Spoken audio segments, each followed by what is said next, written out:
Islam adalah agama dakwah dan setiap muslim wajib berdakwah. Setiap muslim adalah dai. Syariat Islam harus disebarkan kepada seluruh umat manusia. Konten ini disarikan oleh Pustaka Buya Hamka. Semoga bermanfaat. Umat Islam bukan saja berkewajiban melaksanakan ajaran Islam dalam keseharian hidupnya, melainkan juga harus menyampaikan, tabligh, atau mendakwahkan kebenaran Islam terhadap orang lain dengan cara yang berakhlak, santun, lemah lembut. Dakwah, yaitu mengajak ke jalan Tuhan yakni syariat Islam, memiliki beragam cara. Dakwah tidak selalu dengan ceramah atau khotbah. Para pemeluk Islam telah digelari Allah sebagai umat pilihan.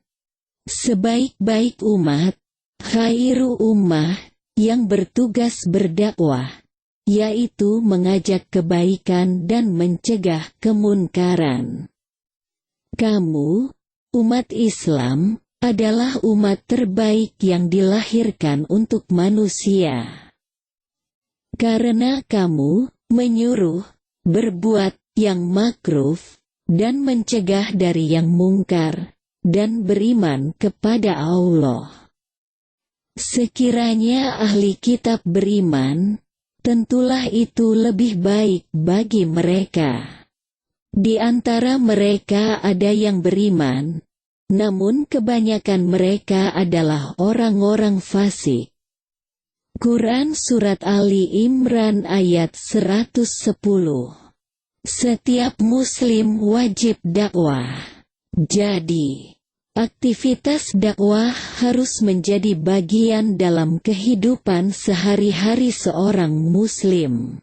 Serulah oleh kalian, umat manusia, ke jalan Tuhanmu dengan hikmah, nasihat yang baik. Dan berdebatlah dengan mereka secara baik-baik.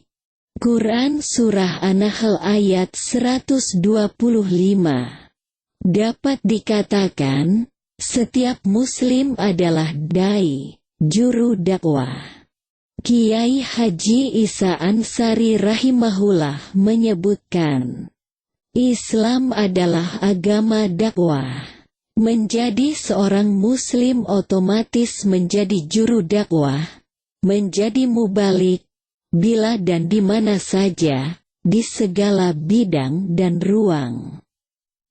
Kedudukan kuadrat yang diberikan Islam kepada pemeluknya, tulis Isa Ansari, ialah menjadi seorang muslim merangkap menjadi juru dakwah atau mubalik. Sesedikit apapun ilmu tentang Islam atau sebuah kebenaran dan kebaikan, harus disampaikan kepada orang lain. Nabi Muhammad SAW bersabda, sampaikanlah dariku walaupun hanya satu ayat dan engkau boleh menceritakan berita walaupun dari dan tentang Bani Israel. Tidak ada halangannya.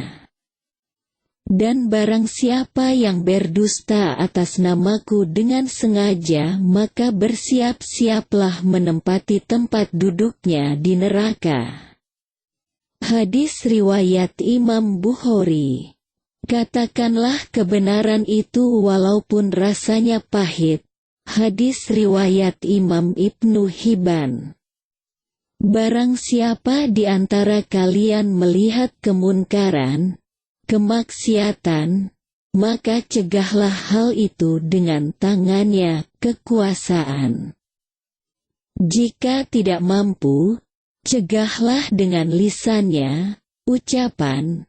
Jika masih tidak mampu, maka cegahlah dengan hatinya. Dan ini selemah lemahnya iman. Hadis riwayat Imam Muslim. Setiap muslim tentunya harus merasa terpanggil untuk melakukan perubahan dakwah.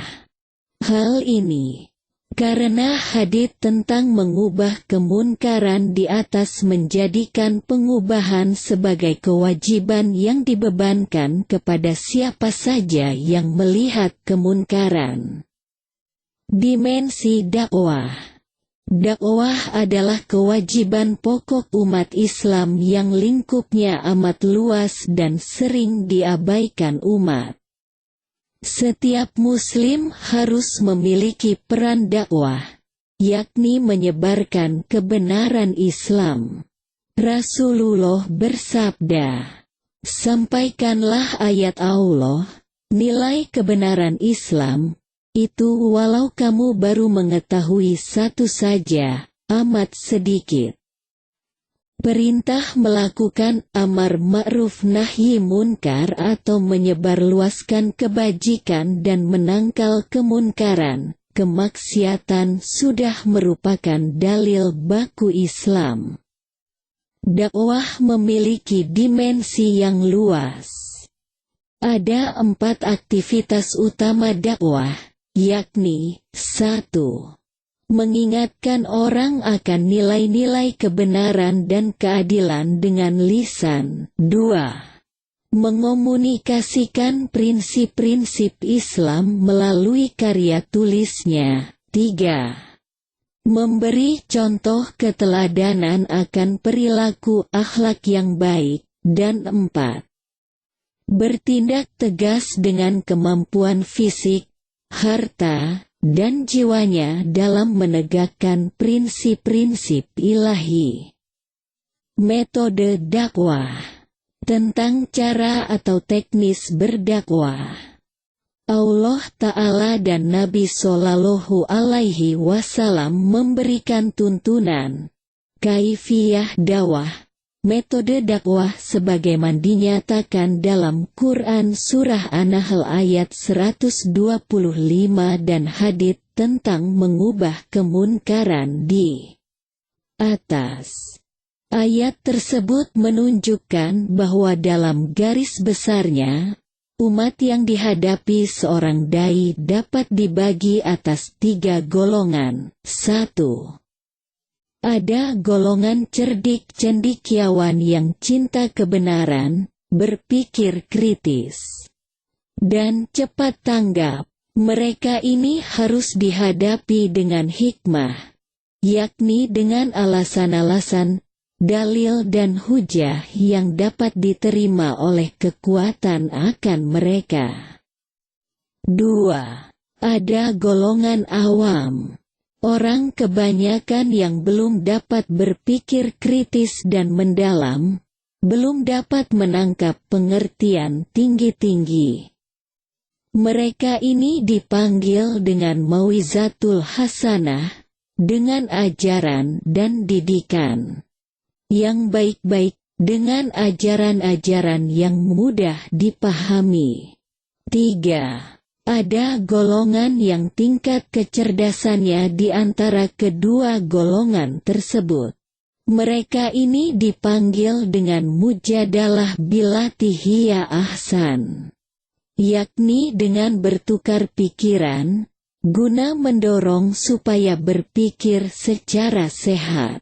Masing-masing golongan itu dihadapi dengan cara penyampaian dakwah yang berbeda-beda, sesuai dengan tingkat intelektualitas mereka. Sebagaimana hadits, aku diperintahkan agar berbicaralah kepada manusia sesuai dengan kadar, takaran kemampuan, akal mereka. Hadis riwayat Imam Ad-Dailami. Ali bin Abi Thalib radhiyallahu anhu juga mengatakan, berbicaralah kepada masyarakat dengan apa yang mereka mengerti. Apakah kalian ingin mendustai Allah dan Rasul-Nya? Ibnu Mas'ud, seorang sahabat Nabi mengatakan, tidaklah kamu berkata-kata kepada masyarakat dengan ucapan-ucapan yang tidak sampai pada akal pikiran mereka, kecuali akan menimbulkan fitnah. kesalahpahaman, atau kegoncangan di antara mereka. Panduan dakwah juga datang dari Nabi Shallallahu Alaihi Wasallam lewat sabdanya tersebut di atas tentang mengubah kemunkaran dengan hati, lisan, dan perbuatan. Hadis riwayat Imam Muslim.